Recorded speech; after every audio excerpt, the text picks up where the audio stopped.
You know what's strange? We talk endlessly about boomers and millennials. We dissect Gen Z like they're some kind of fascinating new species. But there's this entire generation that just exists in the middle, barely mentioned, almost invisible. Generation X. Born roughly between 1965 and 1980, they're your older coworkers who never complain, your parents who seem oddly detached sometimes, the people who built the internet but don't post about their breakfast. And here's what nobody tells you. Their psychology is probably the most misunderstood of any living generation. They were the first generation of latchkey kids on a massive scale. Picture this. It's 1978, you're 8 years old, and you come home to an empty house because both your parents are working. No smartphone, no Ring cameras, no way for anyone to check if you're okay. You let yourself in, make yourself a snack, do your homework alone, and wait. A study published in the American Journal of Orthopsychiatry found that by 1984, approximately 7 million children between ages 5 and 13 were regularly unsupervised after school.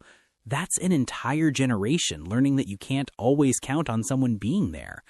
That empty house did more than make them self-reliant. It drilled in the idea that actions have real consequences, ones you can't talk your way out of. When their parents finally showed up, you always knew where you stood. The rules hit hard and fast. Nobody cared about how you felt or wanted to talk about it. Step out of line and you paid for it, right then and there. Psychologically, this created what researchers call a high-contingency environment, where actions and outcomes were directly linked without buffer time. Your brain learned to predict consequences in real time, which is why Gen X tends to think 3 steps ahead in ways that baffle younger generations. Gen X grew up watching their parents talk a big game about stability, then turn around and rack up divorce rates through the 70s and 80s. They saw people give their all to companies only to get pink slips when the next round of layoffs hit. Everyone told them, work hard, follow the rules, and life will work out. But then the rules just changed right in front of them. So yeah, psychologists might call it defensive pessimism, but Gen X, they just call it being realistic. It's not that they're cynical exactly, it's more like they built up this emotional armor. They cross their fingers for good things, but deep down, they expect the rug to get pulled out, because honestly, that's what kept happening. And that's a big reason you barely hear them on social media. They grew up in a time when privacy was just normal. When you messed up as a kid, maybe a handful of people knew, and that was that. No phones, no viral videos, just some awkward memories in a basement or a parking lot. The idea of blasting your life out for strangers to see, that doesn't feel exciting to them. It feels risky. It's not about not getting tech. It's about learning early on that the less people know about you, the safer you are. Gen X basically turned irony into a shield. Crack a joke, keep things at arm's length, laugh it off before it stings. You can see exactly where that comes from. They grew up in the shadow of the Cold War when teachers talked about nuclear war like it was just another rainy day. Duck and cover drills in school as if a desk would save anyone. When adults act like everything's about to go up in smoke but also insist you shouldn't worry, you get used to holding 2 clashing ideas at once, and you learn to keep a little distance, just in case. But here's what's fascinating. Despite all this, Gen X developed a distinctive approach to work that stands out even today. They don't talk about it, they don't post about it, they just do it. This work ethic was forged early through jobs that seem almost archaic now. Paper routes at 5 in the morning, bagging groceries, working fast food registers where you had to calculate change in your head when the machine broke. These weren't resume builders. They were raw introductions to the adult world, where a 12-year-old could be responsible for delivering news to an entire neighborhood. They watched their parents' generation get destroyed by corporate restructuring, so they never believed in company loyalty, but they're fiercely loyal to their own competence.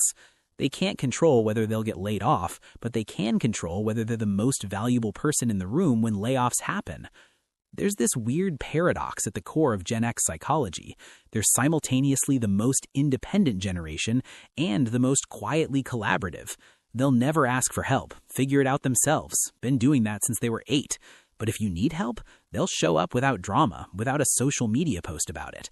This comes from forming tight bonds with friends out of necessity when parents were absent. And let's talk about their relationship with authority, because it's complicated. They respect competence, not titles. If you've earned your position through actual skill, they'll follow you anywhere.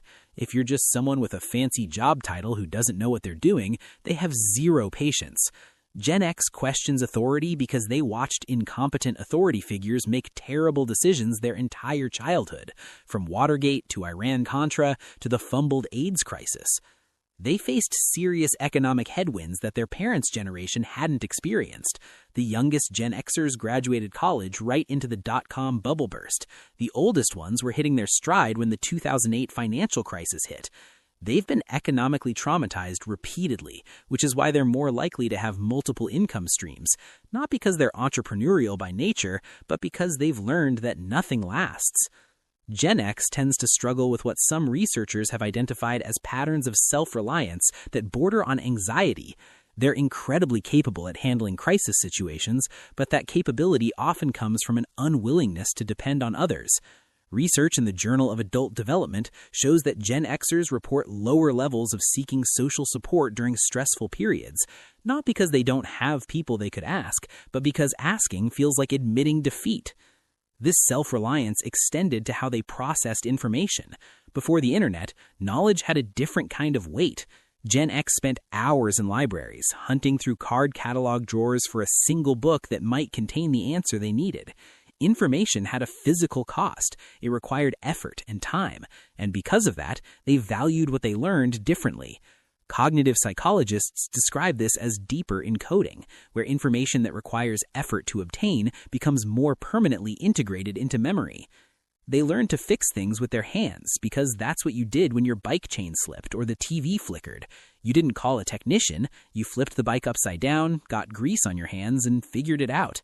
This built a mechanical intuition, a belief that with enough patience and a screwdriver, you could master the physical world. And now they're watching their kids grow up in a completely different world, one with helicopter parents and constant supervision and social media documenting everything. They gave their kids the attention they never had, but sometimes they worry they've made them too soft, too dependent, too visible.